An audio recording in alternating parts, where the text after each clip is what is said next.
प्रयागराज की इस धरती पर जब आप आते हैं और ख़ास तौर पर महाकुंभ के इस महा अवसर पर आप आते हैं तो आपको ऐसे ऐसे दृश्य देखने को मिलते हैं।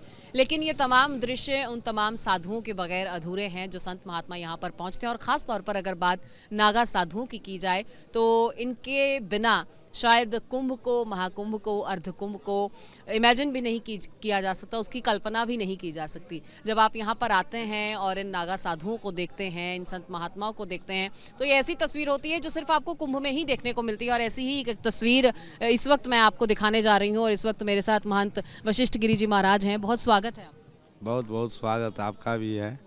मेरा नाम महंत वशिष्ठ गिरी रुद्राक्ष वाले बाबा जी है और गुरु जी का नाम जो है थानापति घनानंद गिरी जी महाराज हैं और दादा गुरु जी का नाम जो है सभापति प्रेम गिरी जी महाराज है, जो जूना अखाड़े के वर्तमान अध्यक्ष हैं और मैं जूना अखाड़े में रहता हूं।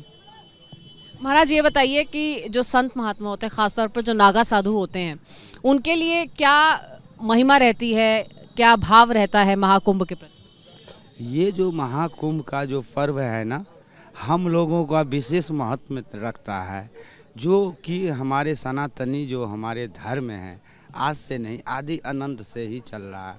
इससे पहले हमारे जो हिंदुओं में बहुत से जो ऐसी राजनीतिक चला के हमारे देशों को खोखला कर दिया। और ऐसी परिस्थिति में क्या है, जब कोई नहीं साथ देगा तो चलो नागा बाबा के पास चलते हैं, वही एक साथ देंगे हैं। इनसे पहले भी कई बार नागा सन्यासियों ने अपना कर्तव्य दिखा चुके हैं, हर धर्म को भी हर चीज़ कह चुके हैं कि भाई हमारे जो सनातनी धर्म में है उनसे आप सब मत उलझो, क्योंकि ये सनातनी ऐसी धर्म में बनाई है जो हम पूरे विश्व का क्या पूरे हम ऐसी कल्पना भी नहीं कर सकते हैं। जो ऐसी हमारी देश बनी है, उस देश में हम भी रह रहे हैं, आप भी रह रहे हैं, सभी जीव रह रहे हैं, तो फिर उन देश का भी कर्तव्य बनता है कुछ ना कुछ अपना भी योगदान करनी चाहिए। ये जो आपका स्वरूप है, इसके बारे में क्या कहेंगे? क्योंकि इस स्वरूप की वजह से ये इस वक्त महाकुंभ में जो है वो रुद्राक्ष वाले बाबा के नाम से जो है मशहूर हैं, जाने जा रहे हैं। और आपकी ये मनमोहक मुस्कान जो है ये भी भक्तों को जो है आपकी ओर खींचती है, आकर्षित करती है। तो इस श्रृंगार के बारे में बताइए। ये श्रृंगार जो है मैं अभी से नहीं 2010 से कर रहा हूँ और अपने कहने से नहीं किया। हमें जो श्रृंगार करवाया ये हमारे दादा गुरु जी ने दिया, यहीं मौजगिरी आश्रम में।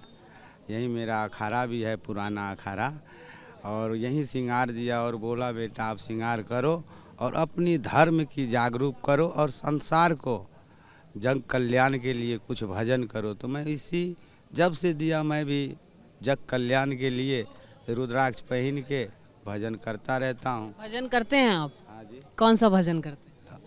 पहले तो मैं स्तुति सुना देता हूँ। ओम गजाननम भूतगणाभिसेवितम कपित जम्बू फल चारु भक्षणम उमासुतम शोक विनाश कार्यक्रम नमामि विघ्नेश्वर पाद पंकजम गौरी गणेश काटो कलेश माता पार्वती पिता महेश रिद्धि सिद्धि के दाता बोलो सिद्ध गजानन भगवान की जय।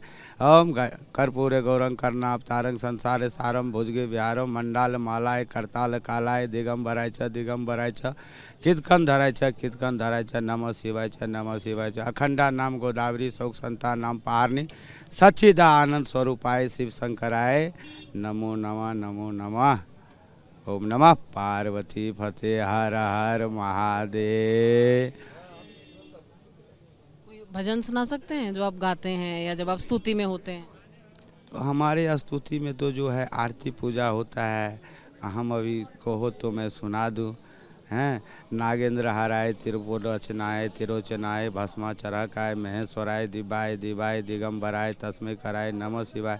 शिव हरि शंकर गौरी शंकर वंदे गंगाधर निशम रुद्रम पशुपति विश्वनाथ कलहर काशी पूर्णापुर पारलोचन परमानंद श्री लीलकंठम तप सुर्णम असुर निकंदन भव दुखवंदन सेवा के प्रतिपाला आवागमन मिटारो भक्षिम बारंबार हे जी हे भज विश्वनाथ बद्री केदारे भस्मेश्वरा भीमा शंकर बैजनाथ नागेश्वराय रामेश्वराय ओम काल ममलेश्वरम हरिहरम महाकाल मल्लिकार्जुनम धाये पन्नक सोमनाथ हृदय एकादशी ओम नमः देवम चंद्रे धर्म फनि धर्म दे धर्म फनि धर्म वर्मा च ओम ओम गुरुर्ब्रह्मा गुरुर्विष्णु गुरुर्देवो महेश्वर गुरुर साक्षात् परब्रह्म तस्मै श्री गुरु मूलम ध्यान मूलम गुरुर्वाक्यम मोक्ष मूलम गुरु कृपा ध्यान मूलम गुरुर कृपा मोक्ष मूलम गिरि गुरु कृपा मंत्र मूलम गुरुर्वाक्यम मोक्ष मूलम गुरु कृपा अखंडाकारम व्यापति येन चराचरम तद पदम दर्शितम येन तस्मै श्री गुरुवे नमः। महाराज जी, यही आपके मंत्र रहते हैं जिनका उच्चारण आप करते हैं रोज़मर्रा की ज़िंदगी में? हाँ जी, ये भी रहते हैं, ये तो मेरा स्तुति है।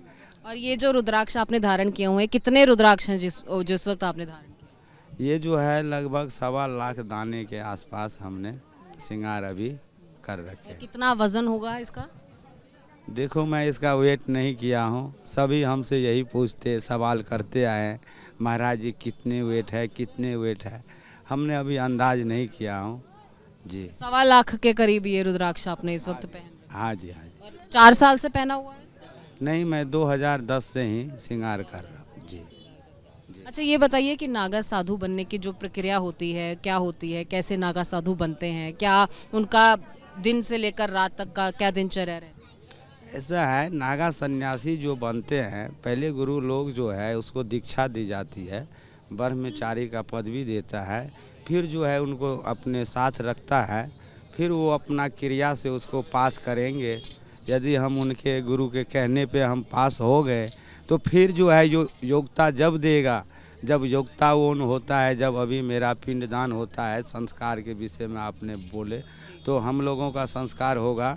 अभी मेरा ये एक गुरु भाई है और एक दूसरा और मेरा गुरु भाई है, इसका भी संस्कार होगा। संस्कार ऐसे होता है विधि पूर्वक जो है पिंडदान, जो हमारे पूर्वजों के नाम से, पितरों के नाम से, जो हमारे जो आप गृहस्थियों में पिंड लगाते, ऐसे पिंड करके 16वां और 18 जो 17वां होता है हम लोग खुद को पिंडदान करके फिर जो है ये हमारे नागा सन्यासियों में फिर पूरा नागा बनने का उनका योगदान दिया जाता है संस्था रूप से। अच्छा, ये बताइए कि ये नागा साधु जो हैं ये कुंभ में ही दिखते हैं, अदरवाइज अगर पूरा साल देखें या 6 माह जिस तरीके से अर्ध कुंभ होता है इन मौक़ों पर ही दिखाई देते हैं, उसके बाद ऐसा लगता है कि समाज से गायब हो जाते हैं, दिखाई क्यों नहीं? ऐसा है, जो अलौकिक हैं वो तो कुछ जो है अलोपित हो जाते हैं, जो दिव्य आत्मा है अभी आपने स्नान में देखे होंगे कि ऐसे ऐसे हमारे दिव्य आत्मा आए जो हमारे स्नान करके अलोपित हो गए, जैसे हमारे देवता अलोपित हो जा रहे हैं, ऐसी वो भी ऐसी सिद्ध पुरुष आते हैं स्नान करके अलोपित हो जाते हैं। और साधु जो है, मठ है, मंदिर है, आश्रम है, तो कुछ उस साधु उसमें डिफेक्ट हो जाते हैं, और कुछ जो है आश्रमधारी रहता है वो आश्रमों में चले जाते हैं, और जो कुछ नागा सन्यासी रहते हैं जैसे देश भ्रमण के लिए अपना भारत में भ्रमण करता रहता है। इसके बाद जो है मीडियम कुंभ मेरा जो है और अदर और लगता है, जैसे नेपाल लगता है शिवरात्रि का, जूनागढ़ लगता है, छत्तीसगढ़ लगता है, ऐसे जो है मीडियम कुंभ जो है मेरा लगता ही रहता है नागा बाबाओं का। ये जो है नागा बाबा हर जगह जाके अपने धर्म का जो है प्रचार करते ही रहते हैं। समाज से दूरी का कारण क्या? समाज से कोई चिढ़ है या समाज से दूरी क्यों बना? ऐसा है, समाज से चिढ़ कुछ नहीं है, जैसी रही भावना, जैसी मूरत बिन देखी तैसी। आपको जैसी मूरत देखोगे किसी के मन में जो होगा वही होगा। जो परमात्मा है, परमात्मा को एक ही रूप दे दिया उसने, हम उनको अलग अलग अनुकूल से हम भगवान मान रहे हैं। कोई राम मान रहा है, कोई श्याम मान रहा है, कोई कृष्ण ऐसे जो है मानते ही आ रहे हैं। तो ये क्या है, ये धर्म प्रचार मेरा होता ही रहता है। अच्छा, नित्य क्रिया जो करते हैं आप, वो सब ऐसे ही इसी श्रृंगार के साथ सोते उठते बैठते सब इसी श्रृंगार में करते हैं, सोते भी ऐसे ही? नहीं, ऐसा नहीं है। अभी मैं आराम करूँगा, फिर श्रृंगार उतार के रख दूँगा, फिर जो है सुबह स्नान ध्यान पूजा पाठ करने के बाद फिर जो है श्रृंगार धारण करेंगे, और फिर जो है हम आसन पे बैठेंगे, फिर और पब्लिक का आशीर्वाद देते रहेंगे। हम पब्लिक से कहेंगे आप सब भी आइए, ये महाकुंभ दिव्य कुंभ है, ऐसी दिव्य कुंभ जीवन में मिले या ना मिले, जो भी है आके दर्शन करे, गंगा नहाए, और यथा अनुकूल नागा सन्यासी जो भी साधु संत हैं उनको थोड़ा बहुत दान पुण्य करना चाहिए। इससे क्या होता है, आपको आने वाला पीढ़ी भी आगे बढ़ता है, आपका भी जो पाप छोट मोट रहता है वो जो है विनाश होता रहता है। यही कहूँगा, ओम नमः पार्वती फतेह हर हर महादेव।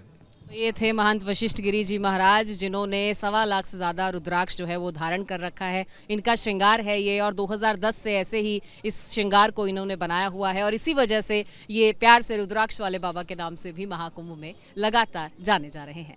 वीडियो जर्नलिस्ट राकेश चौहान के साथ Amrita Garg, Prayagraj, news nation. News nation अब व्हाट्सएप पर खबरों के ताजा अपडेट के लिए न्यूज नेशन के इस QR कोड को स्कैन करें।